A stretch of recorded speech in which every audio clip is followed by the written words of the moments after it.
Bismillahirrahmanirrahim. Alhamdulillahirabbil alamin. Wassalatu wassalamu ala Rasulillahi sayyidil mursalin. Nabiyina Muhammadin wa ala alihi washabihi ajma'in. Allahumma arhamna rushdana wa isna min syarri anfusina wa hayyikum bi tahiyatil Islam. Assalamualaikum warahmatullahi wabarakatuh. Sobat soleh dan solehah rahimakumullah. Di tengah derasnya arus individualisme dan tantangan zaman, menjalin takliful qulub, ikatan hati dan rasa persaudaraan menjadi kunci utama dalam menciptakan kedamaian, kekuatan, dan keberkahan hidup bersama.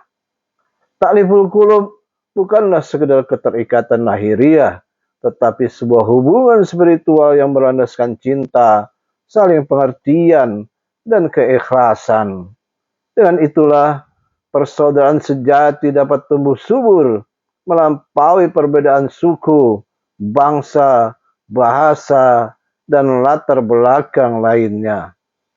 Allah SWT telah menanamkan dalam jiwa manusia fitrah untuk saling terhubung, bukan sekedar dalam hubungan darah, tetapi dalam ikatan qalbu yang suci dan hakiki. Ummul Mukminin Aisyah radhiyallahu anha mendengar Nabi sallallahu alaihi wasallam bersabda, "Al arwahu junudun mujannadah, fama ta'arrafa minha iktalafa, wa ma tanakkara minha ikhtalafa."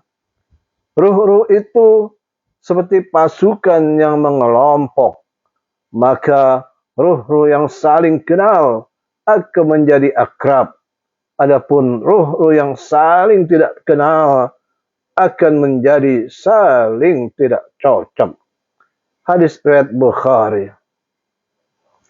Berkata Al-Khattabi rahimahullah, kemungkinan maknanya adalah isyarat kepada kesesuaian tipe, baik dalam kebaikan maupun dalam keburukan, baik dalam perbaikan maupun dalam kerusakan.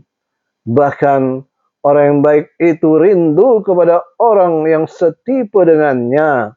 Demikian pula orang yang buruk hatinya suka kepada orang yang semisalnya pula. Jadi saling kenalnya antara ruh itu terjadi sesuai dengan tabiat yang ada pada mereka, baik ruh yang baik maupun ruh yang buruk. Maka jika ruh-ruh tersebut setipe, menjadi saling kenal, akrablah mereka. Namun jika mereka tidak setipe, maka mereka tidak saling cocok atau tidak akrab. Sobat soleh dan solehah rahimakumullah, dunia yang makin riuh dan terpecah semakin membuat manusia haus akan kedekatan yang tidak palsu. Persaudaraan yang dibangun atas dasar cinta kepada Allah. Satu persaudaraan yang menyatukan hati, menguatkan langkah, dan menyembuhkan luka.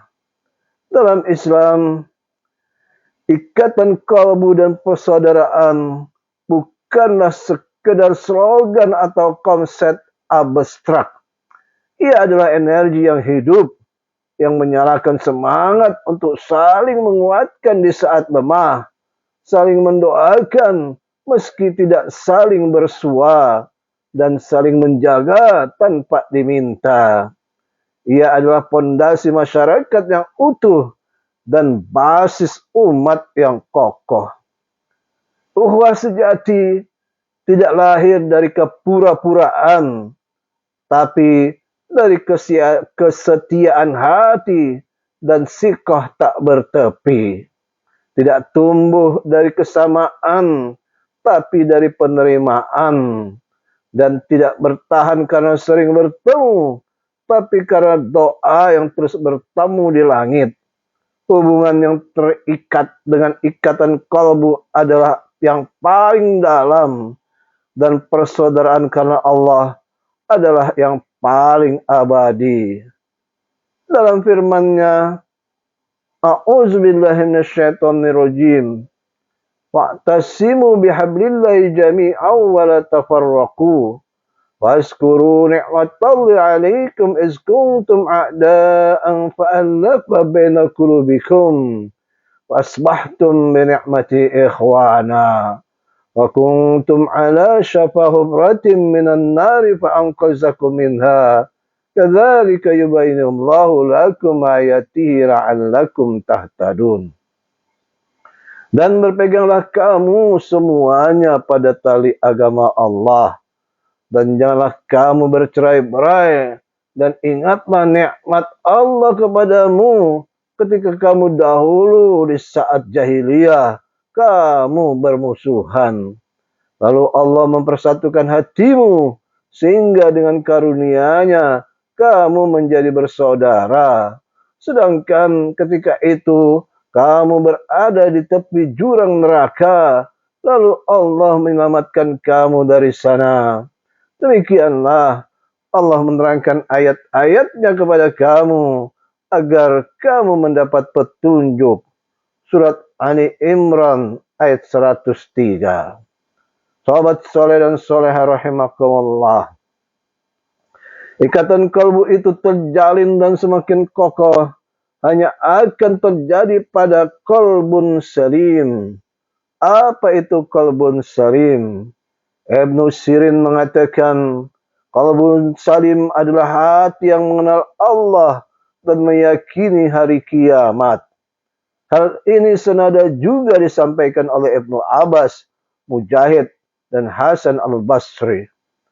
Sementara menurut Sa'id bin Musayyib berpendapat, ia adalah hati yang sehat dari penyakit kemusyrikan dan kemunafikan. Ia adalah hatinya orang mukmin saja. Selain qalbun salim, adalah qalbun mayit atau hati yang mati.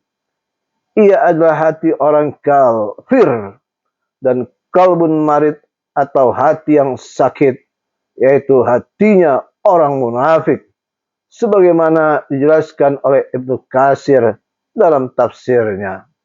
Dengan demikian, jalinan qulub ini tidak mungkin terjadi jika niat dan motivasi yang ada adalah interest dunia, seperti mencari uang dan kekayaan, posisi dan jabatan, dukungan politik, dan lain sebagainya.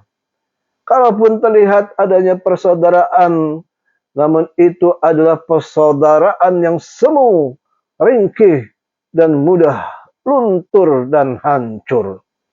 Tampak luar terlihat guyup, solid dan kompak, tetapi tanpa dalamnya terpecah belah. Ada proksi-proksi, ada blok-blokan, gerbong-gerbongan, dan grup-grupan. Hal ini membuat kerapuhan dan rentan perpecahan. Firman Allah Ta'ala, A'udzubillahi minasyaitonirrajim.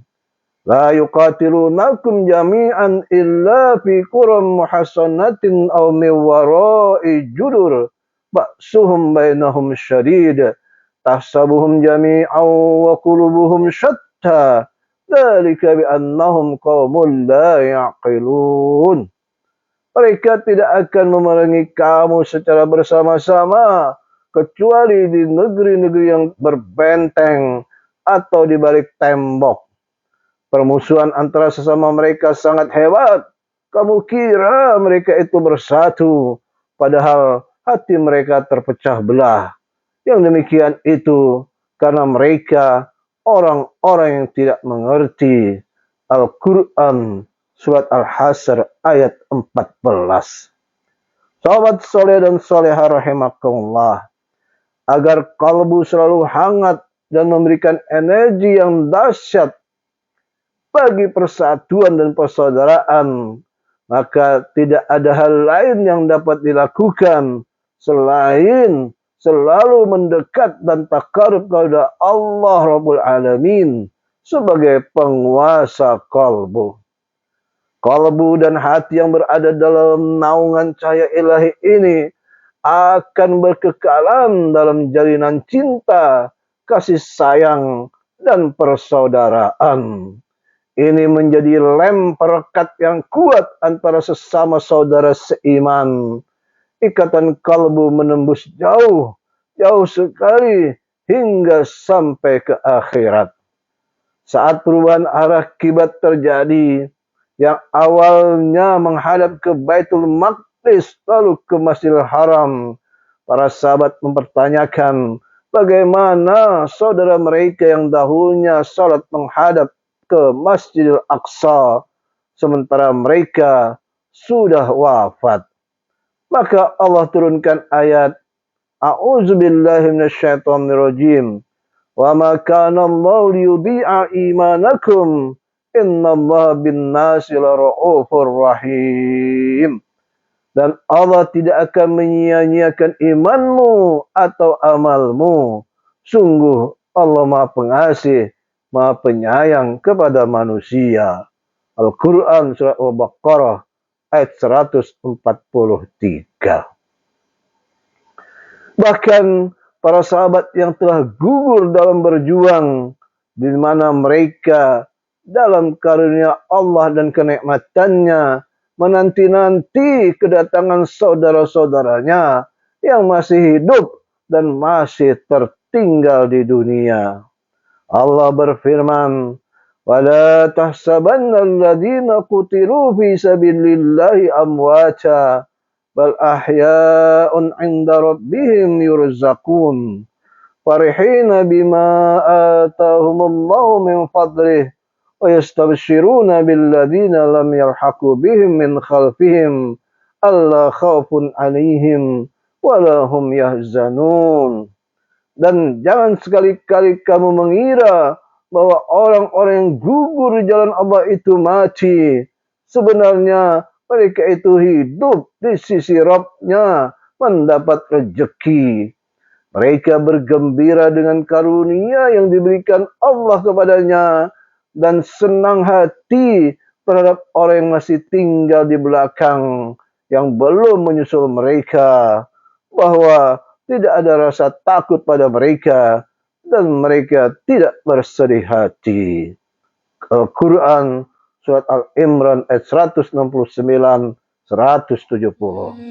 Sahabat soleh dan soleha rahimakumullah, sekian dahulu, semoga manfaat.